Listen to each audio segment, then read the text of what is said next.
ವೀಕ್ಷಕರು ನಮಸ್ಕಾರ. ನೀವು ನೋಡ್ತಾ ಇದ್ದೀರಾ ಅಶ್ವಮೇಧ. ನಾನು ಅಶ್ವದಿವಿತ್. ಫ್ರೀಡಮ್ ಆಫ್ ಸ್ಪೀಚ್ ಆರ್ಟಿಕಲ್ 19 ಮಾತನಾಡುವ ಹಕ್ಕು. ಸಂವಿಧಾನದಲ್ಲಿ ನಮಗೆಲ್ಲರಿಗೂ ಕೂಡ ಮಾತನಾಡುವ ಹಕ್ಕಿದೆ. ನಮ್ಮ ಅಭಿಪ್ರಾಯವನ್ನು ನಾವು ತಿಳಿಸಬಹುದಾಗಿದೆ. ನಮ್ಮ ಆಶಯಗಳನ್ನು ನಾವು ಹೇಳ್ಕೊಳ್ಬೇಕಾಗಿದೆ. ನಾವು ಯಾವುದರ ವಿರುದ್ಧ ಬೇಕಾದರೂ ಧ್ವನಿ ಎತ್ತಬಹುದಾಗಿದೆ. ಎಲ್ಲಿ ಬೇಕಾದರೂ ನಾವು ಇಂಥದ್ದು ತಪ್ಪು ಅಂತ ಹೇಳ್ಬೋದಾಗಿದೆ, ಸರಿ ಅನ್ನೋದನ್ನು ಸರಿ ಅಂತ ಹೇಳ್ಬೋದಾಗಿದೆ. ಅದೇ ಆರ್ಟಿಕಲ್ 19 ಫ್ರೀಡಮ್ ಆಫ್ ಸ್ಪೀಚ್ನಲ್ಲೇ ಒಂದಷ್ಟು ರಿಸ್ಟ್ರಿಕ್ಷನ್ ಕೂಡ ಇದೆ. ಆರ್ಟಿಕಲ್ 19 ಕಲಮ್ 2 ಇಂದ ಹಿಡಿದು ಕಲಮ್ 6ವರೆಗೂ ಕೂಡ ಒಂದಷ್ಟು ರಿಸ್ಟ್ರಿಕ್ಷನ್ಗಳಿವೆ. ಅಂದರೆ ಹೇಟ್ ಸ್ಪೀಚ್ ಮಾಡುವಂತಿಲ್ಲ, ಮತ್ತು ಇಲ್ಲದೇ ಇರೋದನ್ನೆಲ್ಲ ಹೇಳಂಗಿಲ್ಲ. ಆಮೇಲೆ ದುರುದ್ದೇಶದ ಭಾಷಣವನ್ನು ಮಾಡೋಂಗಿಲ್ಲ. ಕೆಟ್ಟ ಪದ ಬಳಕೆ ಇವೆಲ್ಲ ಕೂಡ ಮಾಡೋಂಗಿಲ್ಲ ಅಂಥೇಳಿ ಅದಕ್ಕೊಂದಷ್ಟು ರಿಸ್ಟ್ರಿಕ್ಷನ್ ಇದೆ ಕಲಮ್ 2 ಇಂದ ಕಲಮ್ 6ವರೆಗೆ. ಓಕೆನಾ? ಅಷ್ಟು ಮಾತ್ರ ಅಲ್ಲ, ಈಗ ಬಂದಿದೆಯಲ್ಲ ಜುಲೈ 1ಕ್ಕೆ BNS ಕಾಯ್ದೆ ಬಂದಿದೆಯಲ್ಲ, ಈ ಕಾಯ್ದೆಯಲ್ಲೂ ಕೂಡ 153A ಅಲ್ಲೂ ಇದೆ, 295A ಅಲ್ಲೂ ಇದೆ. 153 ಕಲಮ್ ಎ, 295 ಕಲಮ್ ಎ ಅಲ್ಲೂ ಕೂಡ ಇದೆ. ನೋಡಿ, ಬಹುಶಃ ನಾನು ತೋರಿಸ್ತಾ ಇದ್ದೀನಿ ನಿಮಗೆ. ಅಲ್ಲೂ ಕೂಡ ಒಂದಷ್ಟು ರಿಸ್ಟ್ರಿಕ್ಷನ್ ಇದೆ. ಅಂದರೆ ಅಲ್ಲಿ ಏನಿದೆ ಅಂತಂದರೆ, ಯಾವುದೇ ಧಾರ್ಮಿಕ ಭಾವನೆಗಳಿಗೆ ಧಕ್ಕೆ ಆಗಬಾರ್ದು. ಉದಾಹರಣೆಗೆ, ಈಗ ನಾನು ಯಾವುದೋ ಒಂದು ಸಮುದಾಯ ಎ ಅನ್ನೋ ಸಮುದಾಯದ ಬಗ್ಗೆ ನಾನು ಹೇಳಿದೆ, ಎ ಅನ್ನೋ ಸಮುದಾಯ ಹಾಗೆ ಹಿಂಗೆ ಅಂತ ನಾನೊಂದು ಇದು ಮಾಡಿದೆ. ಆಗ ಎ ಮತ್ತು ಬಿ, ನಾನು ಹೇಳಿದವನು ಬಿ ಸಮುದಾಯದವನಾಗಿರ್ತೀನಿ. ಆಗ ಎ ಮತ್ತು ಬಿ ಸಮುದಾಯ ಎರಡಕ್ಕೂ ಕೂಡ ಏನಾದರೂ ಜಗಳ ಆಗೋದು, ಕ್ಲಾಶಸ್ ಆಗೋದು, ಅಲ್ಲಿ ಏನಾದರೂ ಒಂಥರ ಪರಿಸ್ಥಿತಿ ಬಿಗಡಾಯಿಸೋದು, ಈ ರೀತಿ ಪರಿಸ್ಥಿತಿಗಳು ಉಂಟಾದರೆ ಆ ಸ್ಟೇಟ್ಮೆಂಟ್ ಅಥವಾ ಆ ಹೇಳಿಕೆಯ ಅನುಸಾರವಾಗಿ ಆತನಿಗೆ ಶಿಕ್ಷೆ ಆಗುತ್ತೆ, ಅದಕ್ಕೆ ಕೇಸ್ ಆಗುತ್ತೆ. ಓಕೆನಾ? ಅದಕ್ಕೊಂದಷ್ಟು ಕೇಸ್ ಇದೆ, ಅದಕ್ಕೊಂದಷ್ಟು ಸೆಕ್ಷನ್ಗಳಿವೆ. ಆದರೆ ಈಗ ನಾನು ಮಾತನಾಡೋದಕ್ಕೆ ಬರುತ್ತಿರುವಂಥ ವಿಷಯ ಇದು ನಿಜವಾಗ್ಲೂ ಎಷ್ಟರ ಮಟ್ಟಿಗೆ ಸರಿ, ಇದೊಂದು ರೀತಿ ನಾಚಿಕೆ ಇಲ್ವಾ ಈ ಬಿಲ್ನ ಪಾಸ್ ಮಾಡಿರೋದಕ್ಕೆ ಅಂತ ನನಗನ್ನಿಸ್ತಾ ಇದೆ. ಯಾಕಂತಂದರೆ ಇಲ್ಲಿ ಕೆಲವು ರಾಜಕಾರಣಿಗಳು, ಯಾಕಂದರೆ ಈಗ ಮಾತನಾಡಬೇಕಾದ್ರೂ ಇಲ್ಲೂ ಏನಾದರೂ ಹುಡುಕ್ಬೋದು ತಪ್ಪನ್ನ. ಯಾಕಂದರೆ ಈ ಫ್ರೀಡಮ್ ಆಫ್ ಸ್ಪೀಚಲ್ಲೂ ಕೂಡ ಒಂದಷ್ಟು ಇವರು ಏನಾದ್ರು ಹುಡುಕಿ ನನ್ನನ್ನು ತಗಲಾಕ್ಸಕ್ಕೆ ನೋಡ್ಬೋದು. ಅದಕ್ಕೆ ನಾನು ಮೆನ್ಷನ್ ಮಾಡ್ತಿದ್ದೀನಿ, ಕೆಲವು ರಾಜಕಾರಣಿಗಳು ಮಾಡುವಂತಹ ಹಲ್ಕಟ್ ಕೆಲಸಗಳನ್ನು ಮುಚ್ಚಿಕೊಳ್ಳುವುದಕ್ಕಾಗಿ ಈ ಬಿಲ್ಲನ್ನು ಪಾಸ್ ಮಾಡಿಬಿಟ್ರ ಅಂತ ನನಗನ್ನಿಸ್ತಾ ಇದೆ. ಏನಿದು ಬಿಲ್? ಹೇಟ್ ಸ್ಪೀಚ್ ಮಾಡುವ ಹಾಗಿಲ್ಲ. ನೋಡಿ, ಇಲ್ಲಿ ಎರಡು ಥರ ಹೇಳಿದ್ದಾರೆ. ಒಂದು, ನೀವು ಮಾತನಾಡಿದಂಥ ಮಾತು ಇಲ್ವಿಲ್ ಅನ್ನಿಸ್ಬಾರ್ದು. ಇಲ್ವಿಲ್ ಅಂತಂದರೆ ದುರುದ್ದೇಶಪೂರಿತ ಅಂತ ಅನ್ನಿಸ್ಬಾರ್ದು. ಉದಾಹರಣೆಗೆ ನಿಮಗೆ ಉದಾಹರಣೆ ಕೊಡು ಅಂದರೆ, ಈಗ ನೀವೇನೋ ಹೇಳ್ತೀರಾ, ಅದೇ ನಾನು ಎಕ್ಸಾಂಪಲ್ ತೊಗೊಂಡೆ.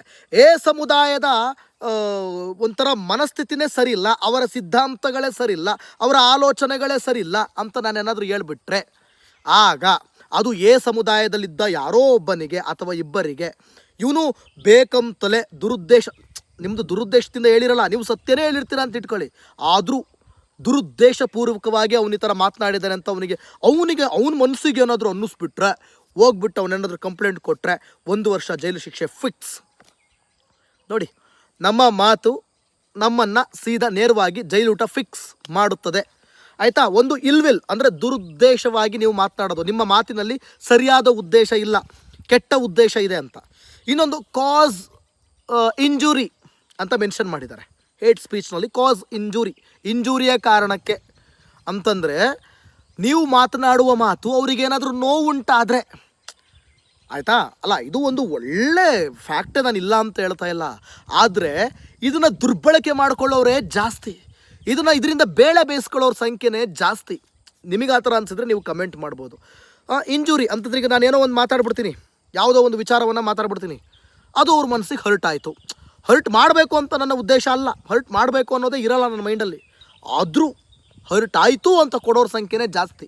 ಯಾಕಂತಂದರೆ ಅಲ್ಲಿ ಆತ ಎಲ್ಲರೂ ಒಂದು ಸತ್ಯವನ್ನು ಹೇಳ್ಬಿಟ್ರೆ ಆ ಸತ್ಯ ಎಲ್ಲಿ ಆಚೆ ಕಡೆ ಬಂದ್ಬಿಡುತ್ತೋ ಅನ್ನೋ ಕಾರಣಕ್ಕೆ ಕಂಪ್ಲೇಂಟ್ ಕೊಡೋರ ಸಂಖ್ಯೆ ಜಾಸ್ತಿ. ಇದು ದುರ್ಬಳಕೆ ನಾನು ಹೇಳ್ತಾ ಇರೋದು.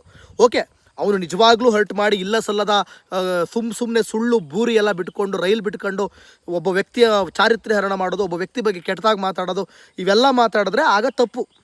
ಆಗ ನೀವು ಪಾಸ್ ಮಾಡಿರೋ ಬಿಲ್ಲು ಕೂಡ ಪಾಸ್ ಆಗುತ್ತೆ ಜನರ ಮನಸ್ಸಲ್ಲಿ. ಆದರೆ ಇಲ್ಲಿ ಬಳಕೆಗಿಂತ ಅತಿ ಹೆಚ್ಚಾಗಿ ದುರ್ಬಳಕೆನೇ ಆಗುತ್ತೆ ವೀಕ್ಷಕರೇ, ದುರ್ಬಳಕೆನೇ ಆಗುತ್ತೆ. ಸೊ ಇಲ್ಲಿ ನೀವು ನಮ್ಮ ಫ್ರೀಡಮನ್ನು ಕಿತ್ಕೋತಾ ಇದ್ದೀರಾ. ಆಲ್ರೆಡಿ ನಾನು ಮೊದಲೇ ಹೇಳಿದೆ, ಆರ್ಟಿಕಲ್ 19 ಕಲಮ್ 2 ಇಂದ ಕಲಮ್ 6ವರೆಗೂ ರಿಸ್ಟ್ರಿಕ್ಷನ್ ಆಲ್ರೆಡಿ ಇದೆ. BNS ಕಾಯ್ದೆಯಲ್ಲಿ 153A ನಲ್ಲಿ 295A ನಲ್ಲಿ ಆಲ್ರೆಡಿ ಅದಕ್ಕೆ ಬೇಕಾದಂಥ ರಿಸ್ಟ್ರಿಕ್ಷನ್ಗಳಿವೆ. ಅದಾದ ಮೇಲೂ ಕೂಡ ಇಂಥ ಒಂದು ಬಿಲ್ಲನ್ನು ಪಾಸ್ ಮಾಡಿರುವಂಥ ರಾಜ್ಯ ಸರ್ಕಾರ, ಗೌರ್ಮೆಂಟಿಗೆ ಅಧಿಕಾರ ಇದೆ. ಆ್ಯಕ್ಚುಲಿ ಈ ರೀತಿಯಾದಂಥ ಒಂದಷ್ಟು ಬದಲಾವಣೆ ತರೋದಕ್ಕೆ, ಈ ರೀತಿ ಬಿಲ್ಲನ್ನು ಪಾಸ್ ಮಾಡೋದಕ್ಕೆ ಹಕ್ಕಿದೆ.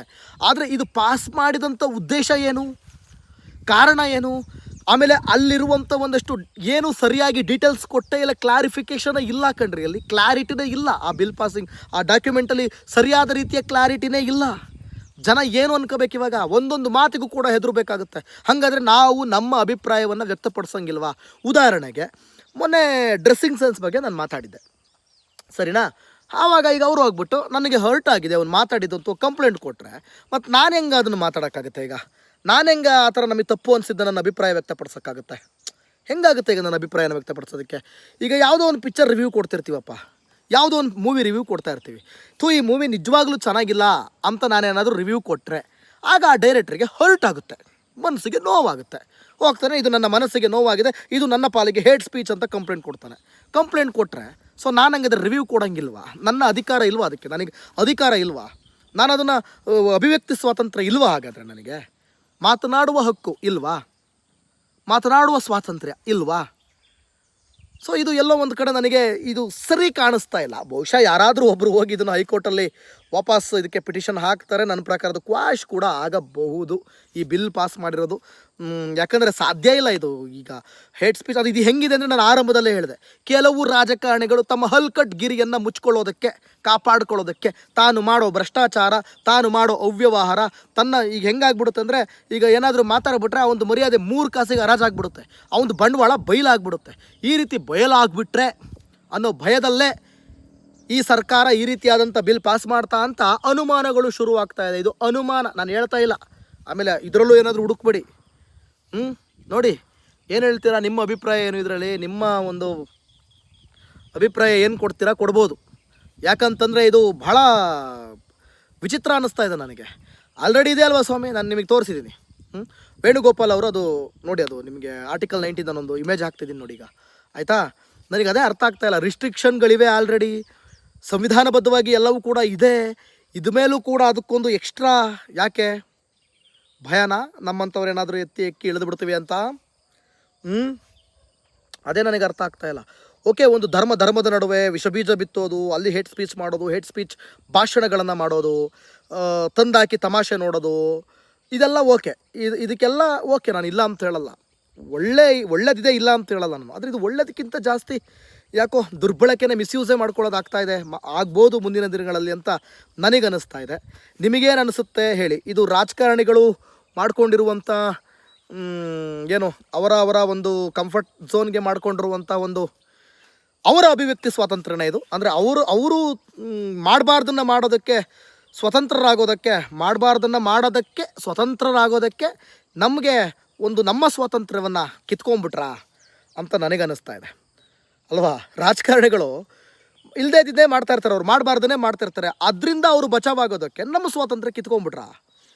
ಹೀಗೆ ಅನ್ನಿಸ್ತಾ ಇದೆ. ನಿಮಗೇನು ಅನಿಸುತ್ತೆ? ನೀವು ಕೂಡ ಕಮೆಂಟ್ ಮಾಡ್ಬೋದು. ಈ ಬಗ್ಗೆ ಒಂದಷ್ಟು ಚರ್ಚೆ ಕೂಡ ಆಗಬೇಕು. ನನ್ನ ಪ್ರಕಾರ ಇದು ನಿಲ್ಲಲ್ಲ. ಬಿಲ್ ಪಾಸ್ ಆಗಿದೆ ಹೌದು, ಆದರೆ ನನ್ನ ಪ್ರಕಾರ ಇದು ನಿಲ್ಲಲ್ಲ. ನಿಂತರೂ ಕೂಡ ಇದು ಏನಾಗ್ಬೋದು, ಕೋರ್ಟ್ಗೆ ಹೋಗ್ಬೋದು. ಕೋರ್ಟ್ಗೆ ಹೋದ್ರೂ ಕೂಡ ಏನಾಗುತ್ತೆ, ಕೋರ್ಟ್ನಲ್ಲಿ ಕ್ವಾಶ್ ಆಗುತ್ತೆ. ಕ್ವಾಶ್ ಆದರೆ ಏನಾಗುತ್ತೆ ಎಲ್ಲ ನೋಡೋಣ, ಅಪ್ಡೇಟ್ ಕೊಡ್ತಾ ಹೋಗ್ತೀನಿ. ಒಟ್ಟಲ್ಲಿ ಹಿಂಗಿದೆ. ದಯವಿಟ್ಟು ಈ ವಿಡಿಯೋನ ಶೇರ್ ಮಾಡ್ರಪ್ಪ. ಇಂಥ ವಿಡಿಯೋಗಳನ್ನ ನೋಡೋದೇ ಇಲ್ಲ ಅಂತ ನನಗೆ ಗೊತ್ತು. ಓಕೆ, ಮತ್ತೆ ಸಿಗ್ತೀನಿ. Thank you.